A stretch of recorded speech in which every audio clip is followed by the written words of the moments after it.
আমাদের রান্নাঘরে তো মূলা প্রায় দেখা যায়, তাই না? সাদা লম্বাটে এই সবজিটা হয়তো অনেকেরই পছন্দের তালিকার বেশ নিচের দিকে থাকে। কিন্তু কখনো কি ভেবে দেখেছি এই সাধারণ দেখতে সবজিটার ভেতরে আসলে কতটা শক্তি লুকিয়ে থাকতে পারে? চলুন তো আজ এর পিছনের রহস্যটা একটু জেনে নেওয়া যাক। এই যে আমাদের এত চেনা একটা সবজি মূলা, এটা আসলে কতটা শক্তিশালী হতে পারে? চলুন আজ এই প্রশ্নের উত্তরটাই একটু খুঁজে দেখি আর আবিষ্কার করি এর কিছু অবাক করা গুণ। আচ্ছা, তাহলে প্রথমেই দেখা যাক এর পুষ্টিগুণের দিকটা। এই সাধারণ সবজিটার ভেতরে আসলে কি আছে সেটাই একটু জেনে নিই, আর এখান থেকেই আমরা বুঝতে পারব কেন মূলাকে মোটেও অবহেলা করা ঠিক নয়। দেখুন, মূলা কিন্তু শুধু নামেই সাধারণ।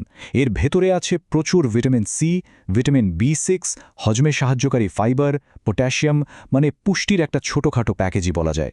এমনকি হাড়ের জন্য জরুরি ক্যালসিয়াম আর শরীরকে সুরক্ষিত রাখার মতো অ্যান্টিঅক্সিডেন্টও কিন্তু এতে রয়েছে। মানে ব্যাপারটা ঠিক তাই। দেখতে ছোটখাটো, কিন্তু এর গুণাগুণ আর উপকারিতা বিশাল।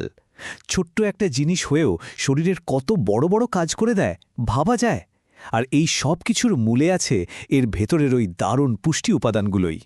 তো এই যে এত পুষ্টিগুণের কথা শুনলাম, এগুলো আসলে শরীরে গিয়ে ঠিক কি করে? চলুন এবার সেটাই দেখি। কিভাবে মূলা আমাদের শরীরকে প্রাকৃতিকভাবেই সুস্থ রাখতে সাহায্য করে। প্রথমেই বলি হজমের কথা। আমাদের অনেকেরই তো এই সমস্যাটা কম বেশি হয়, তাই না? মূলা কিন্তু এক্ষেত্রে দারুণ কাজের।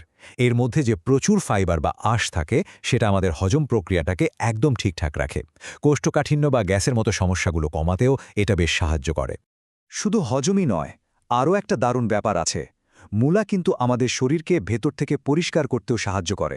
মানে এটা একটা ন্যাচারাল ডিটক্সিফায়ারের মতো কাজ করে। শরীর থেকে সব বাজে জিনিস বা টক্সিন বের করে দেয় আর আমাদের লিভার কিডনিকে সুস্থ রাখে। আচ্ছা, যারা ওজন কমানোর চেষ্টা করছেন বা নিয়ন্ত্রণে রাখতে চান, তাদের জন্য মূলা কিন্তু একটা দারুণ অপশন। কারণটা খুব সহজ।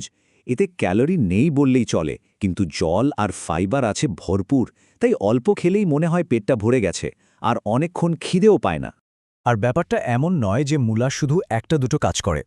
এটা আসলে আমাদের শরীরের অনেকগুলো সিস্টেমকেই সাপোর্ট দেয়। যেমন ধরুন, ব্লাড প্রেশার কন্ট্রোল করা, ইনফেকশনের বিরুদ্ধে লড়াই করার ক্ষমতা বাড়ানো, এমনকি ব্লাড সুগার ঠিক রাখতেও এর একটা ভূমিকা আছে। মানে অলরাউন্ডার একটা সবজি। বিশেষ করে যখন সিজন চেঞ্জ হয় আর ঘরে ঘরে সর্দি কাশি লেগেই থাকে, তখন মূলা কিন্তু বেশ কাজে আসতে পারে। এর ভেতরে যে প্রচুর ভিটামিন সি আছে, সেটাই আমাদের শরীরের ডিফেন্স সিস্টেম বা রোগ প্রতিরোধ ক্ষমতাকে অনেক বাড়িয়ে দেয়। ফলে ছোটখাটো ইনফেকশনের সাথে শরীর সহজেই লড়তে পারে। শুধু স্বাস্থ্যই নয়, সৌন্দর্যের দিকটাও কিন্তু মূলা খেয়াল রাখে। এর মধ্যে থাকা অ্যান্টিঅক্সিডেন্টগুলো আমাদের স্কিনকে ভেতর থেকে গ্লো করতে সাহায্য করে আর চুলকেও মজবুত করে তোলে। মানে বিউটি বেনিফিটও আছে। আচ্ছা, এত তো উপকারিতার কথা শুনলাম। এখন প্রশ্ন হল, এটা কিভাবে খেলে সবচেয়ে বেশি উপকার পাওয়া যাবে? আর কোনো কিছু কি মাথায় রাখার আছে? চলুন এবার সেই দিকটা দেখি। মূলা কিন্তু নানাভাবেই খাওয়া যায়। যেমন এর ফ্রেশ ভাবটা পাওয়ার জন্য সালাদে একটু লেবু আর লবণ দিয়ে কাঁচা খেয়ে নেওয়া যায়। আবার ধরুন কাঁচা খেতে ভালো না লাগলে হালকা করে ভেজে, ভর্তা করে বা তরকারিতে দিয়েও খাওয়া যায়। এমনকি স্যুপেও দেওয়া যায়। তাতেও এর পুষ্টিটা ঠিকই পাওয়া যাবে। তবে হ্যাঁ, কয়েকটা জিনিস একটু মাথায় রাখতে হবে। যেমন কাঁচা বা রান্না যেভাবেই খান না কেন, একদম খালি পেটে অনেকটা মূলা না খাওয়াই ভালো। আর যাদের গ্যাস্ট্রিকের সমস্যা আছে, তাদের জন্য রান্না করা মূলাই কিন্তু বেস্ট অপশন। তাহলে দেখুন, পুরো আলোচনা থেকে কি দাঁড়ালো? হজম ঠিক রাখা থেকে শুরু করে ইমিউনিটি বাড়ানো পর্যন্ত আমাদের এই অতি সাধারণ মূলা আসলে একটা সুপারফুড, যা কিনা ছদ্মবেশে থাকে। এর গুণের তালিকাটা কিন্তু সত্যি অনেক লম্বা আর বেশ গুরুত্বপূর্ণ। এই সব কিছু জানার পর একটা প্রশ্ন কিন্তু থেকেই যায়।